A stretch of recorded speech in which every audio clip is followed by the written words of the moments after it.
Voici la suite d'un concept que vous appréciez grandement, et pour ce 4ème épisode des 50 faits, secrets et anecdotes sur le Shonen Jump, on reviendra sur le magazine en statistiques, histoire de revenir sur certains records. On se penchera également sur les œuvres de Masami Kurumada, avec les cas de Rin Nikakero et de Saint Seiya. Vous aurez aussi du Food Wars, du Belzebub et bien plus encore, comme une certaine polémique impliquant Death Note. Mais avant ça, générique.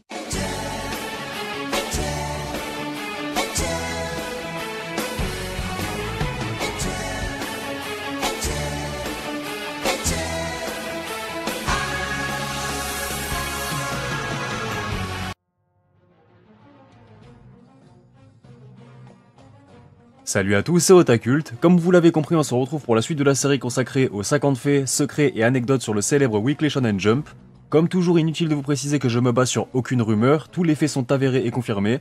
Pensez à vous abonner et activer la cloche si ce n'est pas déjà fait. On n'oublie pas le petit like et le petit commentaire pour le référencement, tu connais. Bref, sans plus attendre, je vous propose de découvrir 50 nouvelles anecdotes sur le Shonen Jump ainsi que sur les mangas qui ont façonné sa légende, qu'ils soient connus ou non, comme d'habitude, le but étant d'enrichir vos connaissances et votre culture.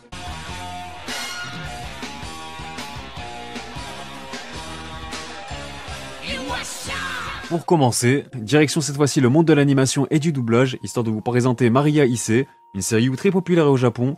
Elle a notamment déjà prêté sa voix à de nombreux personnages iconiques issus du Jump, comme Killua dans Hunter x Hunter, Rengoku dans Demon Slayer, Rei dans The Promised Neverland, Foo Fighters dans Stone Ocean, avec quelques brèves apparitions dans My Hero Academia, Jujutsu Kaisen, Black Clover, Boruto ou encore Gintama. On va comme prévu passer à une série de statistiques et records. Sachez que le film Demon Slayer le train de l'infini détient toujours le record du box-office japonais avec environ 30 millions d'entrées et ayant rapporté plus de 40 milliards de yens. Il a notamment détrôné le film emblématique du studio Ghibli, à savoir Le Voyage de Chihiro, qui détenait ce record durant de nombreuses années. Le manga compte actuellement 150 millions d'exemplaires en circulation en seulement 23 volumes et figure déjà dans le top 10 des plus gros succès de l'histoire du manga, dépassant notamment les 130 millions de copies en circulation de Bleach en 74 volumes pour vous donner une idée de l'ampleur du phénomène. Malgré tout, le premier de ce top reste toujours One Piece avec 516 millions et 566 000 copies en circulation, suivi de près par Dragon Ball à la 4ème place avec 260 millions de copies écoulées. Naruto occupe la 5ème place avec 250 millions d'unités. Cependant, Demon Slayer peut toujours aller chercher les 157,2 millions de Koshikame ainsi que les 170 millions de copies en circulation atteints par Slam Dunk qui reste à sa portée. Gege Akutami avait révélé lors d'une interview que son manga Jujutsu Kaisen était principalement inspiré de Bleach de Taito Kubo et c'est grâce à ce dernier s'il est aujourd'hui mangaka. Les deux auteurs échangeront lors d'une interview croisée, durant laquelle ils dessineront chacun le personnage préféré de l'autre. Kubo choisira Geto Suguru de Jujutsu Kaisen, tandis qu'Akutami optera pour Mayuri de Bleach. D'ailleurs, si jamais vous vous posez la question, Jujutsu Kaisen compte quant à lui actuellement 70 millions de copies en circulation en seulement 21 volumes. Il reste cependant encore à distance de la performance de My Hero Academia, qui compte un tirage de 85 millions d'unités en 37 tomes. Sa prochaine cible est donc les 84 millions de copies en circulation détenues par Hunter x Hunter en 37 volumes, que My Hero Academia vient donc tout juste de dépasser. Qui lors de l'annonce de son retour, avait vu ses volumes effectuer leur retour dans le top 500 Shoseki des tomes les plus vendus au Japon, alors j'ose même pas imaginer si l'anime venait à reprendre un jour, cette œuvre est immortelle.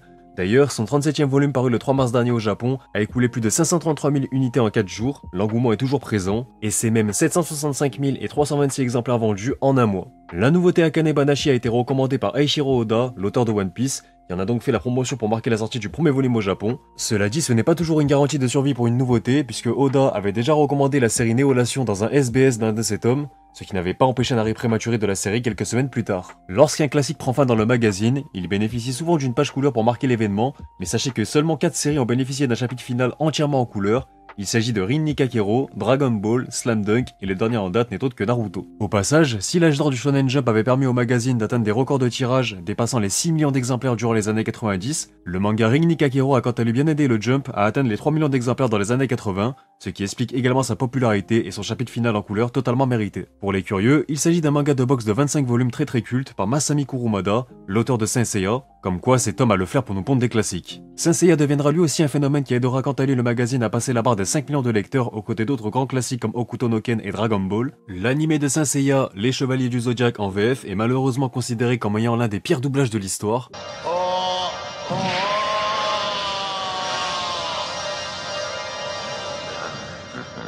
Outre la présence d'innombrables erreurs de traduction, les séances de doublage étaient bien souvent organisées au dernier moment, ce qui explique les changements de voix réguliers de certains personnages. Le travail était tellement bâclé qu'il a fallu attendre le 6ème épisode pour que les traducteurs français de la série se rendent compte que le personnage Andromède était bien un homme et non une femme, un raccourci qui était basé sur l'armure rose du chevalier, parce que oui, vous vous en doutez bien, il avait commencé à être doublé par une femme, il a donc aussi fallu changer de comédien. Comment faire plus ridicule? La même erreur a été commise avec Mou, le chevalier d'or de la constellation du Bélier.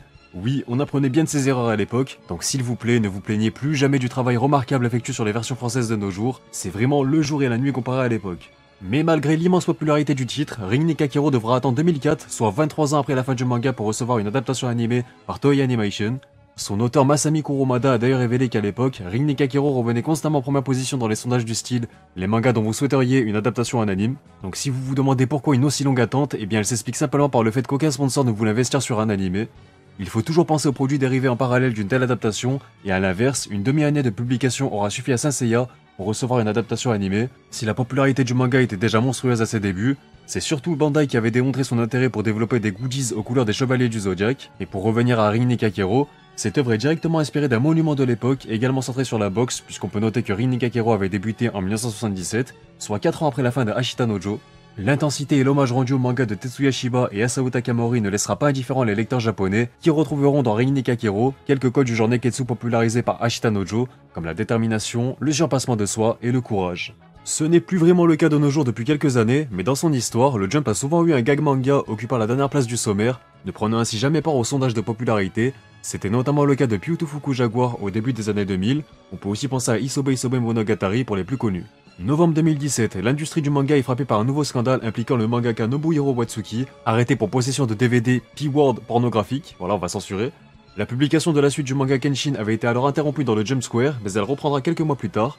Watsuki s'en sortira avec une simple amende équivalent à 1500 balles, après avoir reconnu les faits. Après, est-ce que vous savez dissocier l'œuvre de l'artiste? Alors mon avis sur la question, oui c'est dégueulasse, oui l'auteur est un gros porc, et non Kenshin n'est pas un mauvais manga pour autant, ça reste un classique quoi qu'on en dise, et comme j'avais déjà lu Kenshin avant ce drame, dans ce genre de cas précis, là j'arrive à dissocier l'œuvre de l'artiste. Donc voilà, n'hésitez pas à me donner votre point de vue dans les commentaires, ça peut être intéressant comme sujet de débat. On passe à une anecdote bien plus sympa, puisque si vous avez déjà bavé devant les plats de la série Food Wars, sachez qu'un livre de recettes officiel aux couleurs de la série existe bel et bien. Il s'agit du Totsuki Academy Challenge Plate, paru en 2016, réalisé en collaboration avec le chef Yuki Morisaki. Sachez que cette dernière est même carrément à l'origine de la série, puisqu'elle supervisait Yoko Tsukuda et Shun Saeki concernant l'aspect gastronomique de l'œuvre, ce qui explique pourquoi toutes les différentes techniques de cuisson présentées dans l'histoire sont très précises. Puis j'en profite pour vous partager le one-shot à l'origine de Food Wars, paru en avril 2012 dans le Jump. Alors il était déjà très proche de la série qui verra le jour quelques mois plus tard, à l'exception que Soma avait les cheveux brun foncé, voire même carrément noirs. Et pour conclure avec votre petite fournée d'anecdotes de Food Wars,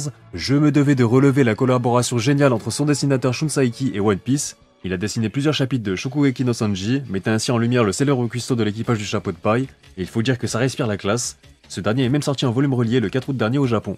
Ce n'est un secret pour personne, Kohei Horikoshi est un fan absolu de comics, aussi bien l'univers Marvel que DC.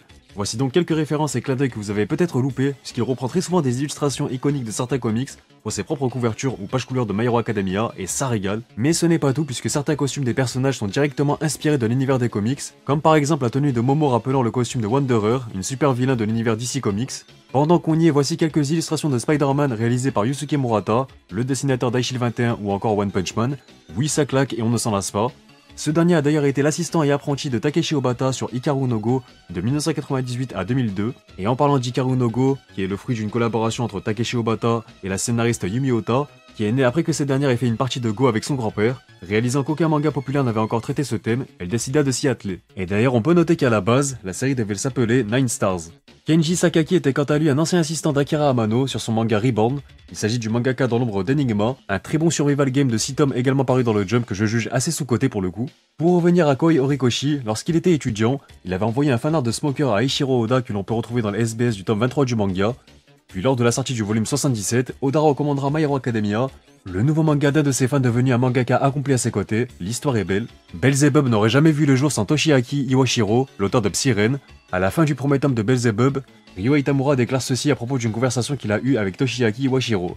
Quand je pense qu'on avait parlé de ce scénario ensemble sur le tour de la plaisanterie, et que finalement, mon responsable éditorial l'a pris au sérieux et a demandé officiellement son accord à Iwashiro Sensei, sur le coup, j'avais de gros doutes, mais finalement, il a accepté avec beaucoup de générosité. Et également à la fin du premier tome, on peut apprécier un dessin d'Iwashiro sous forme d'encouragement où il représente Amamiya de Psyren tenant le hochet de Oga avec la tête d'Agia version Babybel. La proximité entre ces deux auteurs n'est pas un hasard puisque Ryuhei Tamura était un ancien assistant de Toshiaki Iwashiro. Cela n'a duré qu'un mois, mais il avouera que ce fut l'une des expériences les plus enrichissantes de sa carrière, et oui, vous le savez, tout est lié dans le Shonen Jump. Les mangas qui ont le plus influencé Ryuhei Tamura sont Dragon Ball, Yu Yu Hakusho, mais aussi les œuvres de Kamui Fujira, puisque Dragon Quest Emblem of Roto fut même le premier manga qu'il avait acheté.